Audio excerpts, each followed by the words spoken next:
Hea sõber, soovin sulle õnnistatud pühapäeva ja uut nädalat. Elame üha kiiremini tormavas ajas. Hea, et leidsid vaikse hetke, et peatuda. On aeg hinge tõmmata. Keegi on öelnud, et meie aja suurim häda on hingekaotus. Me täidame oma päevi tühja täiega, askeldame ja muretseme. Süda on täis ootusi ja kohustusi ja lõpuks tabab meid väsimus, mida ei suuda isegi magamine leevendada. Väliselt tundub, et kõik oleks nagu korras, kuid sisemisel hingeelul on nagu kitsas, sest pinged ja koormad on muutunud liiga raskeks. Tänane evangeelium on neile, kes on läbi põlenud, ebakindlad ja kellel pole enam kõik kontrolli all. See on Jeesuse sõnum Matteuse evangeeliumi 11. peatükis 27. kuni 30. salmini.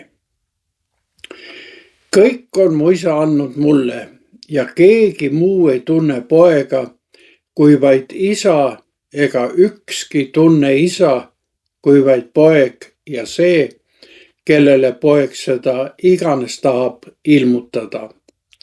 Tulge minu juurde kõik, kes olete vaevatud ja koormatud ja mina annan teile hingamise.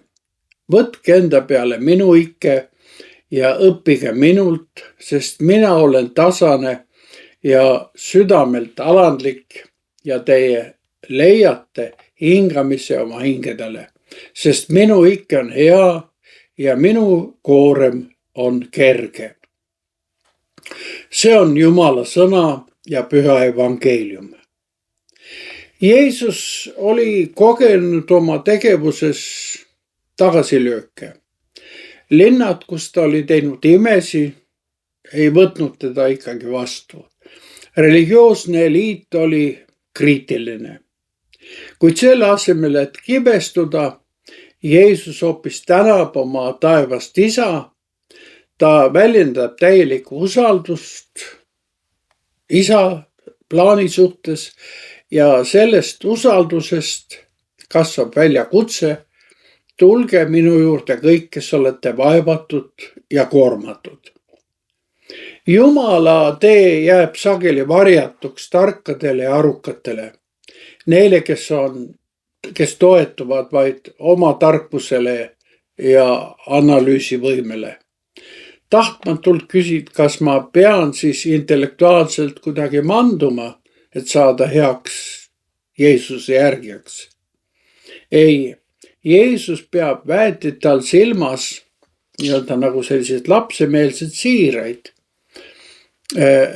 kes on avatud ja valmis Jumalast sõltuma, nii nagu lapsed sõltuvad oma vanemaist.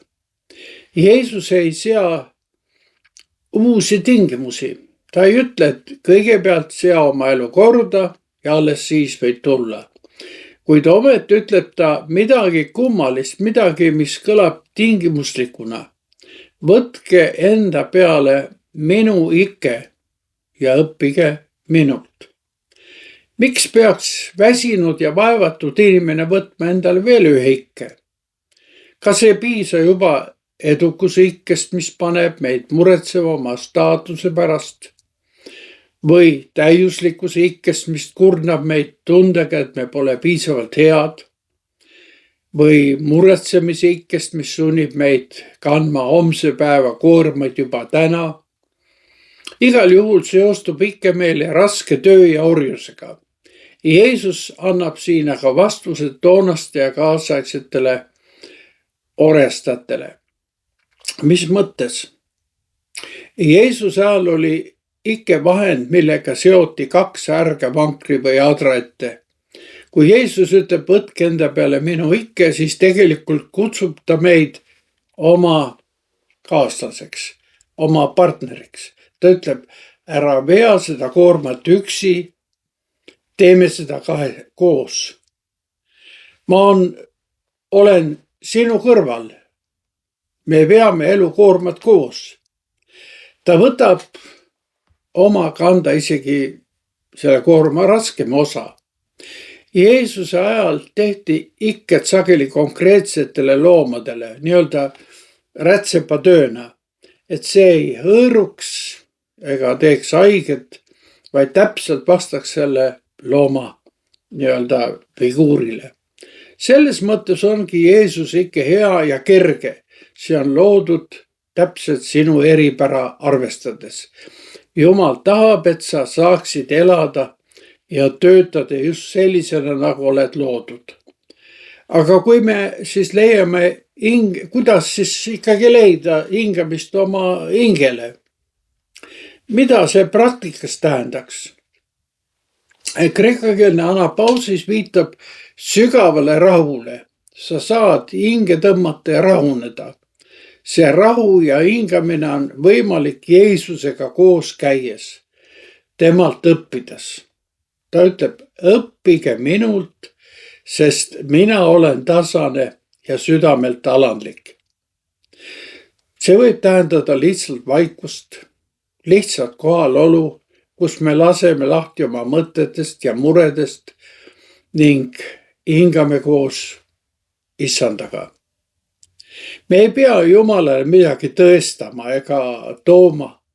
Vastupidi, Jeesus ütleb ju, et kõik tuleb Isalt ja meie osa on see vastu võtta, nagu lapsed seda teevad.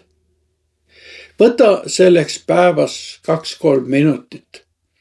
Või kui sellest ei piisa, siis sõnasta oma mure võimalikult selgelt ja ütle, Jeesus, ma annan selle mure sinu kätte. Kanname seda koos. Kui sa tunned täna, et oled väsinud, siis tea, et Jeesus pakub sulle hingamist ja rahu, mida maailm ei suuda pakkuda.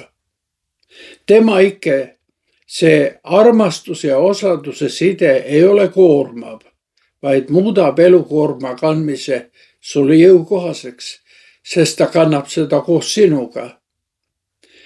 Jääme hetkeks vaikseks ja palvetame. Jeesus, ma tänan sind selle kutse eest. Ma tunnistan, et olen väsinud ja elukoorem käib aeg-ajalt üle jõu. Siin on minu mured, hirmud ja süü. Aita mul võtta sinu ikke, see side, mis ühendab mind sinuga. Õpeta mind elama, kingi mulle rahu ja hingamist, mida üksnes sina saad anda. Isa, Poja ja Püha Vaimu nimel. Hea sõber, täitku sind taevane rahu ja hingamine.